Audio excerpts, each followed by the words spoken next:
नमस्कार दोस्तों, हमारे चैनल पांडे सनातनी में आपका स्वागत है। जय श्री कृष्णा, राधे राधे, हर हर महादेव। दोस्तों, आज हम सुनेंगे बृहस्पतिवार व्रत कथा। बोलिए बृहस्पति भगवान की जय, विष्णु भगवान की जय, नारायण लक्ष्मी की जय। एक समय की बात है, भारतवर्ष में एक प्रतापी और दानी राजा राज करता था। वह नित्य गरीबों और ब्राह्मणों की सहायता किया करता था। यह बात उसकी रानी को अच्छी नहीं लगती थी। वह ना तो व्रत करती थी, न किसी देवता को दान देती थी, भगवान का पूजन भी नहीं करती थी तथा राजा को भी दान देने से मना करती थी। एक दिन राजा शिकार खेलने वन को गए हुए थे। रानी महल में अकेली थी। उस समय बृहस्पति देव साधु के वेश में राजा के महल में भिक्षा लेने के लिए आ गए। भिक्षा मांगी तो रानी ने भिक्षा देने से इनकार कर दिया। कहा, साधु महाराज, मैं इस दान पुण्य से तंग आ गई हूँ। मेरे पति सारा दिन धन लुटाते रहते हैं। मेरी इच्छा है कि यह सब धन नष्ट हो जाए, फिर मैं आराम से रह सकूं। साधु ने कहा, तुम तो बड़ी विचित्र हो। संतान और धन से सभी चाहते हैं। पुत्र और लक्ष्मी तो पापी के घर भी होने चाहिए।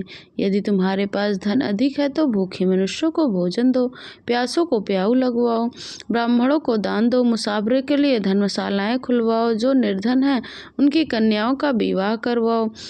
ऐसे काम करो जिससे तुम्हारे कुल का यश बढ़े और परलोक में फैलेगा। परंतु रानी इन सब बातों से कोई प्रभाव नहीं पड़ा। वह बोली, महाराज, आप मुझे कुछ ना समझाएं। मैं ऐसा धन नहीं चाहती जो हर जगह बांटती फिरूं। साधु ने उत्तर दिया, यदि तुम्हारी ऐसी इच्छा है तो ऐसा ही होगा। तथास्तु, तुम ऐसा करना कि बृहस्पतिवार को दिन घर को लीप कर पीली मिट्टी से अपना सिर धोकर स्नान करना, भट्टी चढ़ाकर कपड़े धोना। ऐसे करने से आपका सारा धन नष्ट हो जाएगा। इतना कहकर वह साधु महाराज वहां से आलोक हो गए और साधु के अनुसार कही हुई बातों को पूरा करते हुए रानी को केवल 3 ही बृहस्पतिवार बीते थे कि उनका समस्त धन संपत्ति नष्ट हो गई। भोजन के लिए भी परिवार तरसने लगा। तब एक दिन राजा ने रानी से कहा, हे रानी, यहीं पर तुम रहो, मैं दूसरे देश को जाता हूँ, क्योंकि यहाँ पर सभी लोग मुझे जानते हैं, इसलिए मैं कोई कार्य भी नहीं कर सकता। ऐसा कहकर राजा परदेश चला गया और वहाँ जंगल से लकड़ी काट कर लाता और शहर में बेचता। इस तरह वह अपने जीवन को व्यतीत करने लगा था।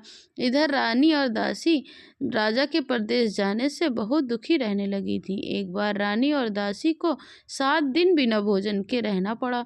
तो रानी ने अपनी दासी से कहा, हे दासी, यहाँ पास ही के नगर में मेरी बहन रहती है। वह बड़ी धनवान है। तो उसके पास जा और कुछ समय के लिए 5 सेर बेझल ले आ और कुछ समय के लिए गुजारा हो जाएगा। रानी दासी की बहन के पास गई। उस दिन गुरुवार था। रानी की बहन उस समय बृहस्पतिवार की कथा सुन रही थी। दासी ने रानी की बहन को अपनी सारी रानी के संदेश दिया तो लेकिन रानी की बहन ने कोई उत्तर नहीं दिया। जब दासी को रानी की बहन से कोई उत्तर नहीं मिला तो वह बहुत दुखी हुई और क्रोध भी आया। दासी ने वापस आकर रानी को सारी बात बता दी।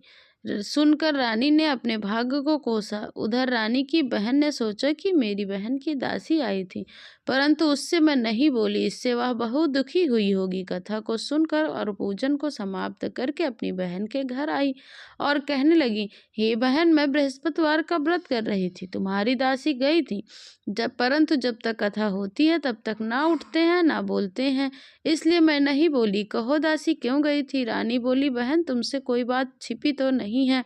हमारे घर में खाने तक को अनाज नहीं था। ऐसा कहते कहते रानी की आंखें भर आईं।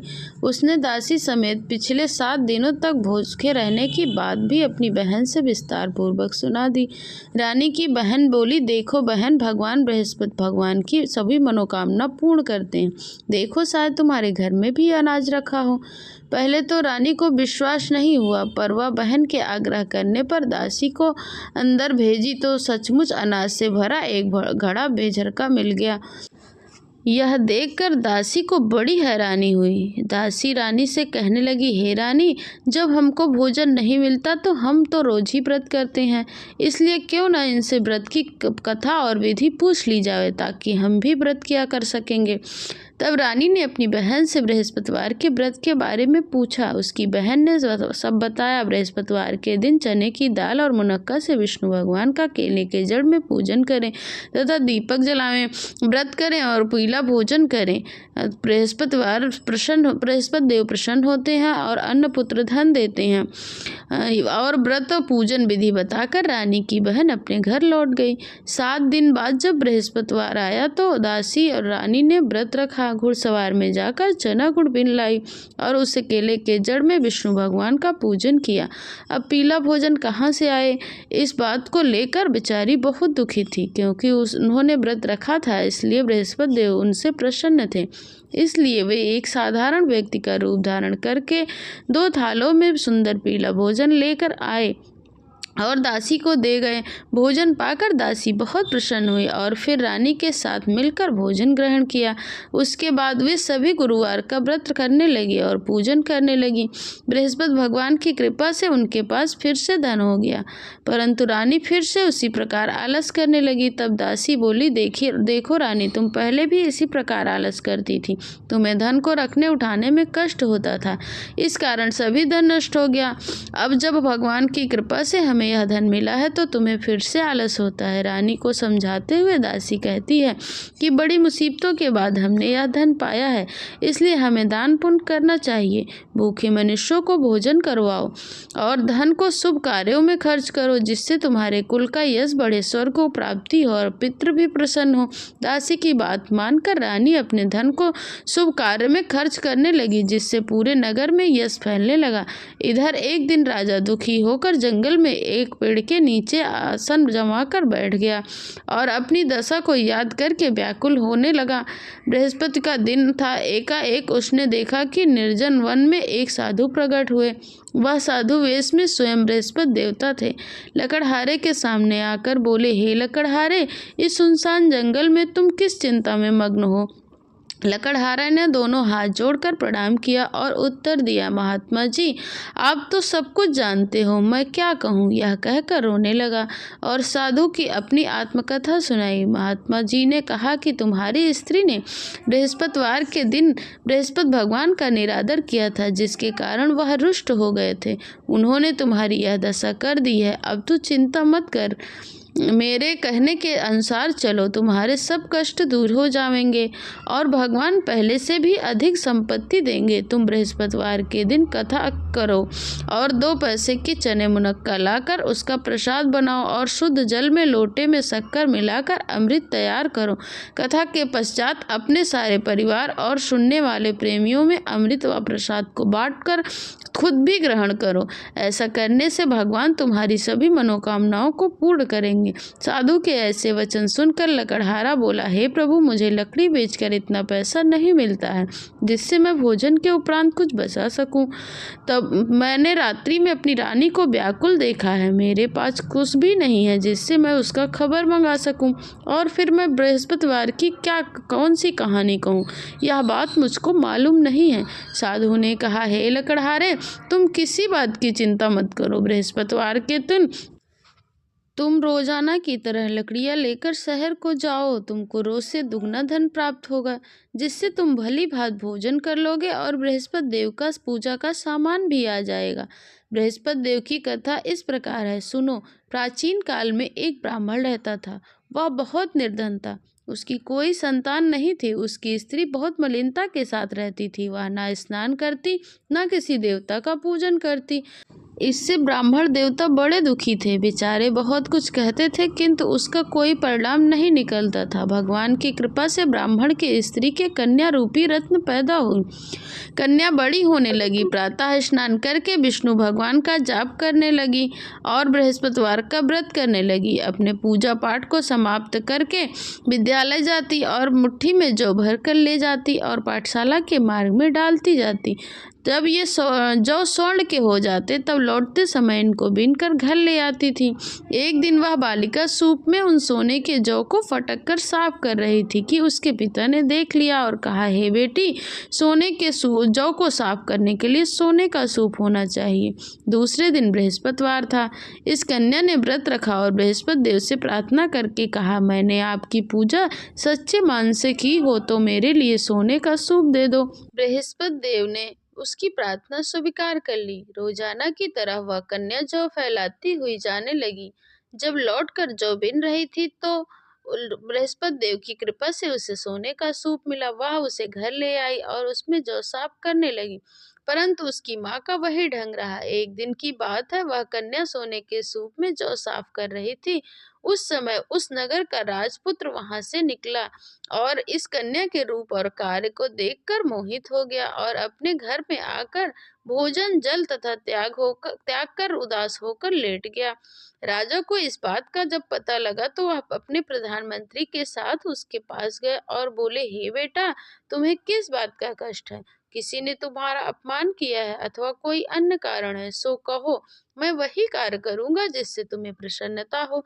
अपने पिता की बात सुनकर राजकुमार, पिताजी, मुझे आपकी कृपा से किसी बात का दुख नहीं है। किसी ने मेरा अपमान भी नहीं किया है, परंतु मैं उस लड़की के साथ विवाह करना चाहता हूँ जो सोने के सूप में सोने के जौ साफ कर रही थी। यह सुनकर राजा आश्चर्य में पड़ गया और बोला, हे बेटा, इस तरह का कन्या का पता तुम ही लगाओ, मैं उसके साथ तेरा विवाह अवश्य करवा दूंगा।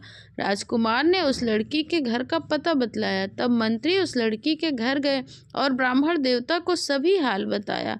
ब्राह्मण देवता राजकुमार के साथ अपनी कन्या का विवाह करने के लिए तैयार हो गए और विधि विधान के अनुसार ब्राह्मण की कन्या का विवाह राजकुमार के साथ हो गया। कन्या के घर के जाते ही पहले की बात उस ब्राह्मण देवता के घर में गरीबी का निवास हो गया। अब भोजन के लिए भी अन्न बड़ी मुश्किल से मिलता था। एक दिन दुखी होकर ब्राह्मण देवता अपनी पुत्री के पास गए। बेटी ने पिता की दुखी अवस्था देखकर और माँ का हाल पूछा। तब ब्राह्मण ने सभी हाल कह दिया। कन्या ने बहुत सा धन देकर अपने पिता को विदा किया। इस तरह ब्राह्मण का कुछ समय सुखपूर्वक व्यतीत हो गया। कुछ दिन के बाद फिर वही हाल हो गया।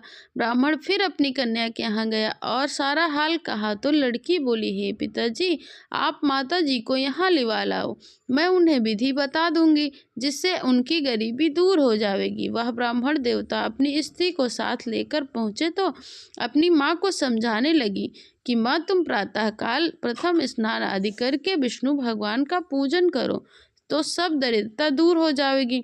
परंतु उसकी माँ ने एक भी बात नहीं मानी। प्रातःकाल उठकर अपनी पुत्री और बच्चों के जूठन को खा लिया। उससे उसकी पुत्री को बहुत गुस्सा आया। उसने एक रात को कोठरी में से सारा सामान निकाल दिया और अपनी माँ को उसमें बंद कर दिया। प्रातःकाल उसमें से निकाला तो स्नान आदि करा के पूजा पाठ करवाया तो उसकी माँ की बुद्धि ठीक हो गई। इसके बाद वह नियम से पूजा पाठ करने लगी और प्रत्येक बृहस्पतिवार को व्रत रखने लगी। इस व्रत के प्रभाव से उसकी माता और पिता बहुत ही धनवान और पुत्रवान हो गए। बृहस्पति देवता के प्रभाव से इस लोक में सुख को भोगकर अंत में स्वर्ग को प्राप्त हुए। इस तरह कहानी कहकर साधु देवता वहां से अंतर ध्यान हो गए। धीरे धीरे समय व्यतीत होने पर फिर बृहस्पतिवार का दिन आया। लकड़हारे ने लकड़ी काट कर शहर को बेचने गया। उससे उस दिन से और अधिक पैसा मिला। राजा ने चना गुड़ आदि लाकर गुरुवार का व्रत किया। उस दिन से उसके सभी कलेश दूर हो गए। परंतु जब दोबारा गुरुवार का दिन आया तो वह बृहस्पतिवार का व्रत करना भूल गया।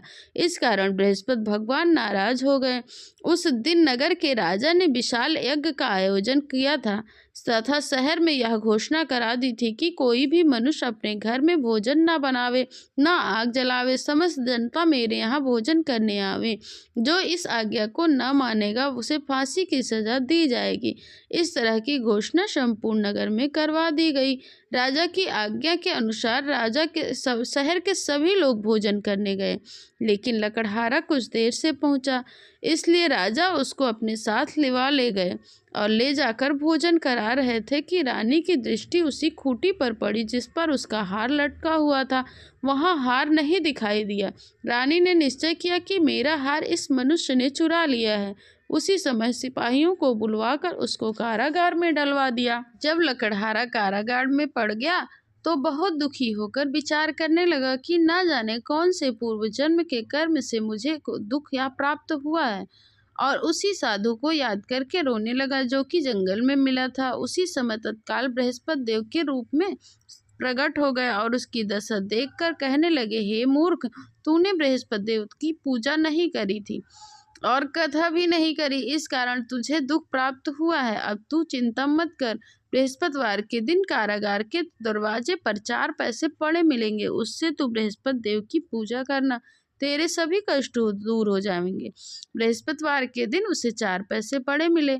लकड़हारे ने कथा कही। उसी रात्रि को बृहस्पति देव ने उस नगर के राजा के स्वप्न में कहा, हे राजा, तुमने जिस आदमी को कारागार में बंद कर दिया है वह निर्दोष है, वह राजा है, उसे छोड़ देना। रानी का हार उसी खूंटी पर लटका हुआ है। अगर तू ऐसा नहीं करेगा तो मैं तेरे राज को नष्ट कर दूंगा।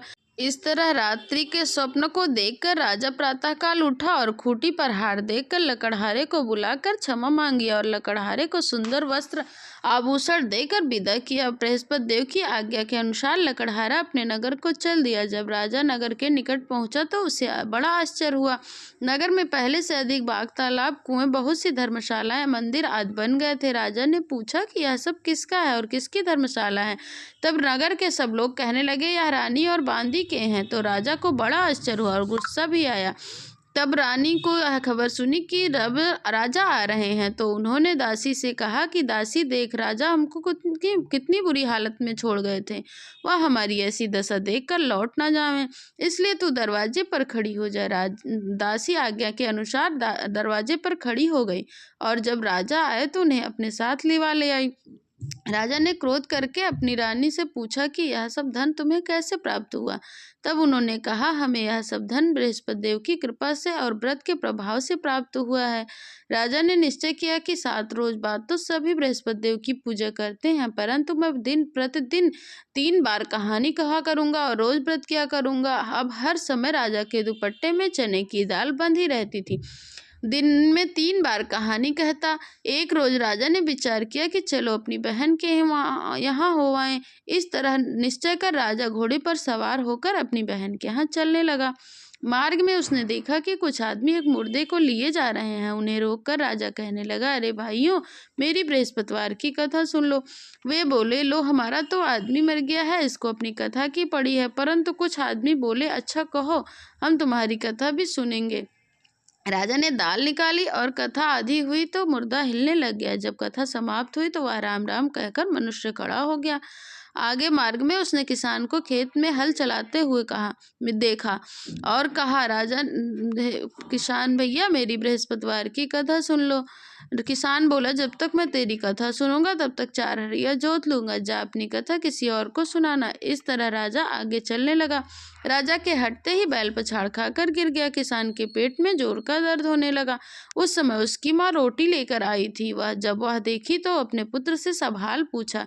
बेटे ने सब हाल कह दिया। वह बुढ़िया दौड़ी दौड़ी उस घुड़सवार के पास गई और बोली, मैं तेरी कथा सुनूंगी, तू अपनी कथा मेरे खेत पर चलकर कहना। राजा ने बुढ़िया के खेत पर जाकर कथा कही, जिसको सुनते ही बैल उठकर खड़े हो गए और किसान के पेट का दर्द भी बंद हो गया। राजा अपनी बहन के घर पहुंचा। बहन ने भाई की खूब मेहमानी की। दूसरे रोज राजा प्रातःकाल जागा तो उसने देखा कि सब लोग भोजन कर रहे हैं। राजा ने अपनी बहन से कहा, क्या कोई ऐसा मनुष्य है जिसने भोजन नहीं किया हो? मेरी बृहस्पतिवार की कथा सुन ले। बहन बोली, हे भैया, यह तो ऐसा देश है जहाँ लोग पहले भोजन करते हैं, बाद में कोई अन्य कार्य करते हैं। अगर कोई पड़ोस में है तो मैं देख आऊं। ऐसा कहकर वह देखने चली गई, परंतु उसे ऐसा कोई व्यक्ति नहीं मिला जिसने भोजन ना किया हो। अतः वह एक कुम्हार के घर गई जिसका लड़का बीमार था। उसे मालूम हुआ कि उसके यहाँ 3 दिन से किसी ने भोजन नहीं किया है। रानी ने अपनी भाई की कथा सुनने के लिए कुम्हार से कहा। वह तैयार हो गया। राजा ने जाकर बृहस्पतिवार की कथा कही, जिसको सुनकर उसका लड़का ठीक हो गया। अब तो राजा की बड़ी प्रशंसा होने लगी। एक रोज राजा ने अपनी बहन से कहा कि हे बहन, हम अपने घर को जाएंगे, तुम भी चलो, तैयार हो जाओ। और राजा की बहन ने अपनी सास से कहा। सास ने कहा, हाँ चली जा, परंतु लड़कों को मत ले जाना, क्योंकि तेरे भाई के कोई औलाद नहीं है। बहन ने भैया से कहा, भैया मैं तो चलूंगी, पर कोई बालक नहीं जाएंगे। तो राजा ने कहा, जब कोई बालक नहीं जाएंगे तब तुम ही चलकर क्या करोगी। बड़ी दुखी मन से राजा अपने नगर को लौट आया। राजा ने अपनी रानी से कहा, हम निर्वंशी हैं, हमारा मुंह देखने का धर्म नहीं है और कुछ भोजन आदि नहीं किया। रानी बोली, प्रभु, बृहस्पति देव ने हमें सब कुछ दिया, हमें औलाद भी अवश्य देंगे। उसी रात को बृहस्पति देव ने राजा के स्वप्न में कहा, हे राजा, उठ, सभी सोच को त्याग दे, तेरी रानी गर्भ से है। राजा को यह बात सुनकर बहुत खुशी हुई। 9वें महीने में उसके गर्भ से एक सुंदर पुत्र पैदा हुआ। तब राजा बोला, हे रानी, स्त्री बिना भोजन के रह सकती है, पर बिना बात कहे नहीं रह सकती। जब मेरी बहन आएगी तब तुम मुझसे कुछ मत कहना। रानी ने सुनकर हाँ कर दिया। जब राजा की बहन ने यह शुभ समाचार सुना तो वह बहुत खुश हुई और बधाई लेकर अपने भाई के यहाँ आई। तभी रानी ने कहा, घोड़ा चढ़कर तो आई नहीं, गधा चढ़ी आई हो। रानी की बहन बोली, भाभी, मैं इस प्रकार ना कहती तो तुम्हें औलाद कैसे मिलती। बृहस्पति देव ऐसे ही हैं, जैसे जिसकी मन में कामनाएं होती हैं सभी को पूर्ण करते हैं। जो सद्भावना पूर्वक बृहस्पति भगवान का व्रत करता है, पढ़ता है और दूसरों को सुनाता है और सुनता है, बृहस्पति देव उनकी सभी मनोकामनाओं को पूर्ण करते हैं। बृहस्पति देव के सदैव उनकी रक्षा करता है। जो संसार में सद्भावना पूर्वक सच्चे हृदय से बृहस्पति देव का पूजन करते हैं, उनकी सभी मनोकामना पूर्ण होती है। जैसे राजा रानी ने बृहस्पति देव की कथा का गुणगान किया, उनकी सभी इच्छाओं को बृहस्पति देव ने पूर्ण किया। और हृदय से उनके मनन करते हुए जयकारा बोलना चाहिए। प्रेम से बोलिए, बृहस्पति देव की जय, विष्णु भगवान की जय, समस्त देवी देवताओं की जय। आइए सुनते हैं बृहस्पति देव की आरती। ओम जय बृहस्पति देवा, स्वामी जय बृहस्पति देवा, छीन छीन भोग लगाऊं कदली फल मेवा। ओम जय बृहस्पति देवा, तुम पूर्ण परमात्मा, तुम अंतर्यामी, जगत पिता जगदीश्वर, तुम सबके स्वामी। ओम जय बृहस्पति देवा, चरणामृत निज निर्मल, सब पातक हरता, सकल मनोरथ दायक, कृपा करो भरता। ओम जय बृहस्पति देवा, स्वामी जय बृहस्पति देवा, तन मन धन अर्पण कर, जो जन शरण पड़े, प्रभु प्रकट तब होकर, आकर द्वार खड़े। ओम जय बृहस्पति देवा, स्वामी जय बृहस्पति देवा, दीन दयाल दयानिधि, भक्तन हितकारी, पाप दोष सब हरता, भव बंधन हारी। ओम जय बृहस्पति देवा, स्वामी जय बृहस्पति देवा, सकल मनोरथ दायक, सब संशय टारी, विषय विकार मिटाओ, संतन सुखकारी। ओम जय बृहस्पति देवा, जो कोई आरती तेरी प्रेम सहित गावे, ज्येष्ठानंद बंद को निश्चय फल पावे। ओम जय बृहस्पति देवा, स्वामी जय बृहस्पति देवा। बोलो विष्णु भगवान की जय, बृहस्पति देव की जय, लक्ष्मी नारायण की जय। दोस्तों, आप सभी को हमारी ये कथा कैसी लगी कमेंट करके ज़रूर बताएं।